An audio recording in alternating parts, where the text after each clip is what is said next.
Hey guys, what's going on? Nivens here. Time for your weekly rock windup. The final installment for the year of 2015, so it's going to be kind of a yearly rock windup, if you will. Some shows that I got a chance to see. I'm proud of course. First time ever seeing the band Bush, that grunge era band came through first part of the year. I think that was back in February or so. Caught him at the Midland. Gavin Rossdale still got it, even though he screwed up big time and lost Gwen Stefani, his wife. That's why you don't ever hire a sexy nanny, because that shit always comes back and bites you in the ass. Also, first time seeing Off up in Lawrence with Bad Religion, more of a punk show, but it was a blast seeing Keith Morris in action. That dude is still very much a punk. If you know Black Flag, you know Keith Morris. And Revolting Cocks as well, if I'm not mistaken. That's one of the bands he did. He did too. I would be remiss if I didn't mention something that I got from my girl for like an anniversary gift. I was seeing Neil Diamond at Sprint Center. Yeah! We, of course, were the youngest one in the audience.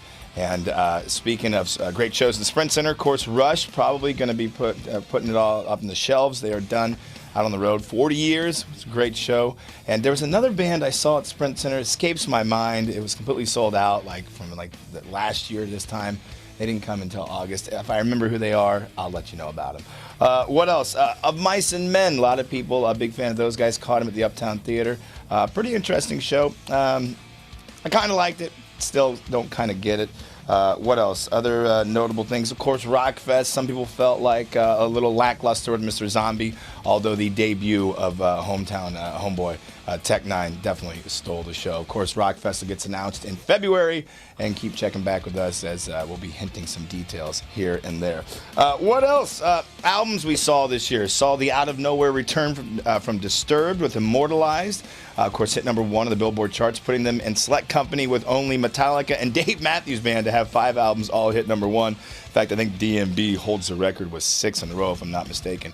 New stuff came from Breaking Benjamin. Also, probably one of his best albums to date. Marilyn Manson dropped something that was horrifically underrated. And speaking of the heavier side, of course, Lamb of God kicked out some new stuff. They, of course, will be here in the new year with Anthrax. I think that pretty much covers it in terms of the year of 2015. Of course, we have new albums that came out from Seven Dust, Pop Evil, Ghost. You want to throw those guys in there. Trivium as well. And looking into the new year, of course, I want to touch on those that we lost. Probably the top 3, B.B. King. I know he's a blues guy, but seriously, if you don't understand why B.B. King's being mentioned, you need to reevaluate what you know about the history of rock and roll. Scott Weiland, we lost him, of course, from drug and alcohol overdose. That one, not really surprising. He was 48 years of age. And most recently, of course, Lemmy. And that is truly the end of the rock god era, because, I mean, sure, Ozzy can carry the torch, or dare I say Gene Simmons and Paul Stanley with Kiss, but there really was nobody like Lemmy. He made it to 70, and what a hell of a ride that dude had.